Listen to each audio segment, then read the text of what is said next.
Father Hilary Taljaferro, l-Ambaxxatur Kenneth Vella, Maria Vidal u s-Soċjetà tas-Salib l-Aħmar ingħataw il-Premju Ġustizzja Soċjali 2026 għall-impenn tagħhom favur il-ġustizzja soċjali. Matul ċerimonja li ġabet fit-tmiema l-attivitajiet marbuta mal-Ġimgħa tal-Ġustizzja Soċjali 2026, il-President ta' Malta Miriam Spiteri De Bono aċċennat l-importanza li s-soċjetà tieħu ħsieb l-individwi kollha biex tkun entità b'saħħitha b'mod kollettiv u tiżgura li ħadd ma jibqa' lura.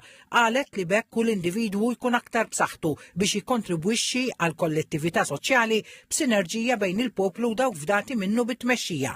Qalet li l-kunċett tal-ġustizzja soċjali f'Malta mexa l quddiem matul is-snin taħt amministrazzjonijiet diversi li kienu gwidati mhux biss mir-rispett tad-drittijiet u l-libertajiet fundamentali tal-individwu iżda wkoll mill-Kostituzzjoni.